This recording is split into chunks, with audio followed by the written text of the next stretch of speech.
Do you agree with Jaylen Brown being the MVP? Yeah. Yeah. And, and the funny thing is, it kind of came down to the last minute as the game was approaching its end. And, I don't think I really realized the Celtics were going to win it until Derek White hit that shot because you just figured the Pacers were going to have their moment. Like there was going to be something to come. And it was hard to tell who was MVP between Tatum and Brown because they both were really really good in the series and they both had slightly different impacts and Brown was just so crucial in carrying them offensively in a lot of these big moments. And then when he had the block and then he had the pass, I think that kind of made it clear. Do you And so yeah, he was the guy for it. he was passed over for All NBA in the game after he went for 40 some odd points. Do you think this meant a lot to him? Do you think that getting this Yes. MVP it means a lot to him? Yeah, that was the story I wrote for The Athletic was how he finally got the award he truly deserved. And, like he should have made all NBA. And the irony is that it was probably over Tyrese Halliburton, who just didn't have a good second half to the season, while Brown was one of the best players in the NBA in the second half of the season. But what was really funny was he said after the game that the award he was most upset about was not making all defense. And I think it's funny because one, that was like his mission statement all year was I am an all defense defender and I'm going to prove it. And unfortunately for him, he already plays next to the two best perimeter defenders in the NBA, essentially. So that you're not going to get a third guy on that team. And I don't think Brown was quite at that level this year, but he elevated his defense to clearly to a different level.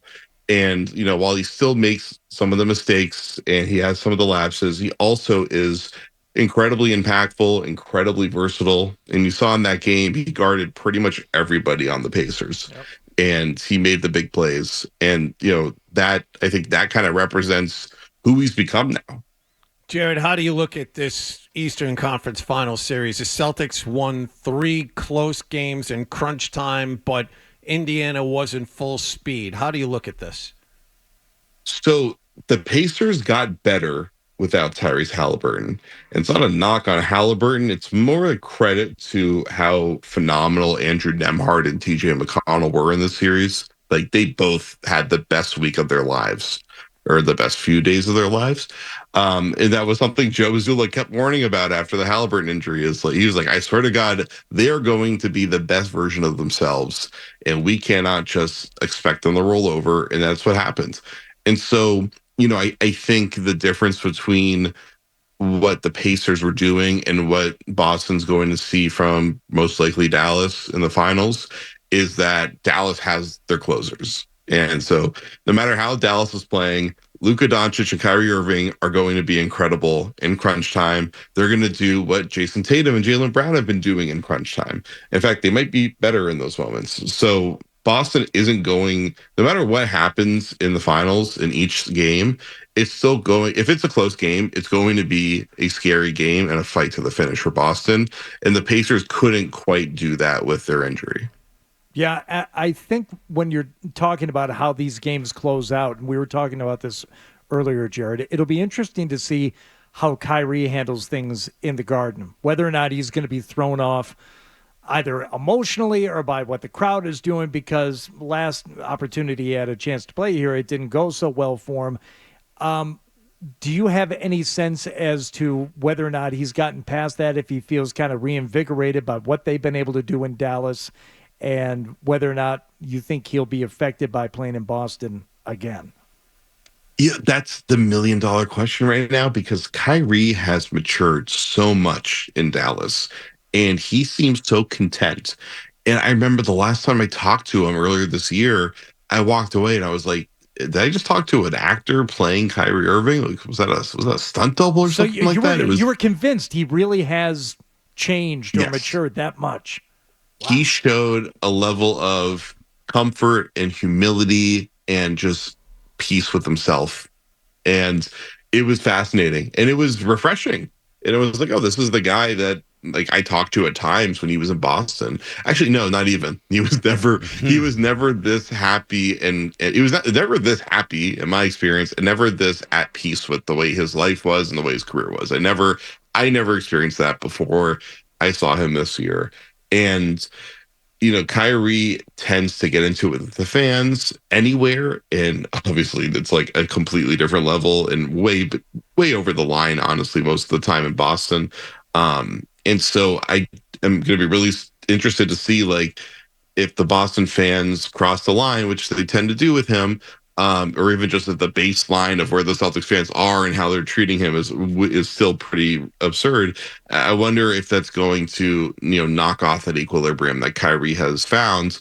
And my hope for Kyrie is that it doesn't, and that it doesn't get to him, and he's able to just keep doing what he's been doing and be himself, and have fun with it. And so hopefully everybody can be nice enough that it's a hostile environment, but it's not a dangerous or toxic environment. It's funny that we were just talking about that because just to kind of sum up what you said, what I had been hearing on the radio and stuff is when Kyrie was going through the period where he was being difficult and acting strange, people that knew him at Duke were like, when he was here and he was hurt, he could have just gone. He knew he was going to be the number one pick in the draft. He could have just gone away, but he was like essentially acting as like our water boy at that point, like our towel guy, and like and they spoke glowingly about him, and they didn't know what happened. And then this year he's acquiesced to Doncic. He's sitting in with the TNT guys for 15 minutes after games. He's saying all these right things, and we were wondering. Do you think Kyrie better than us? I don't know how well you know him. I guess he didn't talk to you that much. But do you think if you could tap into Kyrie's mind, he wishes he wasn't playing in Boston, not the Celtics, but he wishes he wasn't playing in Boston, or is he the kind of guy that's going to turn this into a motivator? I would say asking me to try to empathize with someone's thought process, you could. That's probably the last person in the world I could ever possibly do that with. Yeah, his thought process is just not understandable from the outside looking in. But okay, so I guess I can word it better.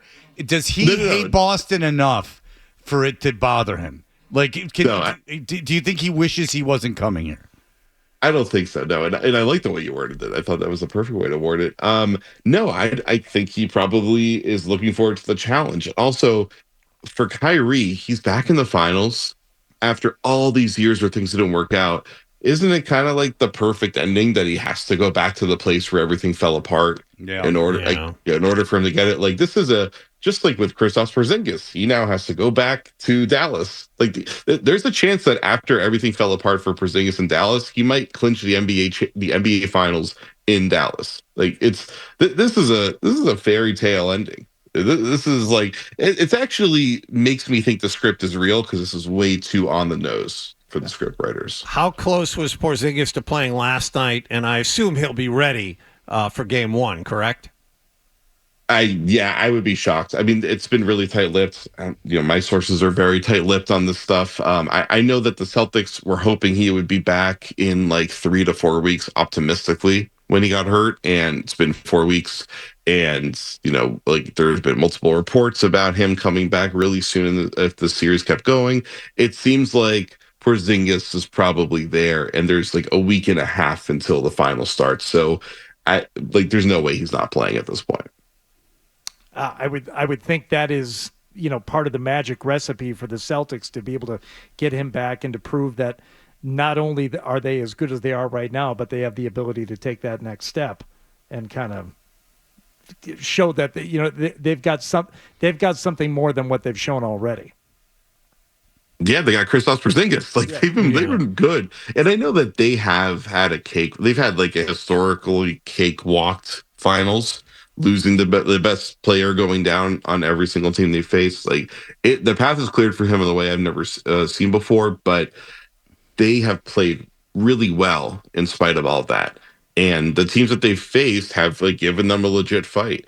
And so they're adding an all-star caliber center and the guy that like unlocked so much for them. And so credit to Al Horford. Like Al Horford has played really well with Porzingis out, but Al Horford's also been shooting really poorly.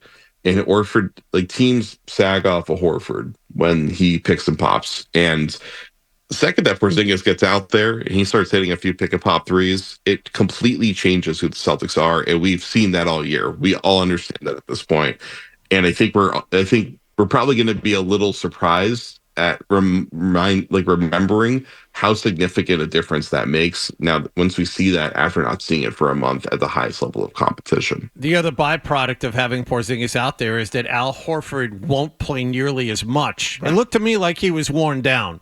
Even though he had a lot of time off between games at times, it just looked to me like he's 37 years old and being asked to play 40 minutes. The less you have Horford out there, not that he's a bad player, but he's better in short spurts at this point. And with Porzingis out there, that's what you'll get.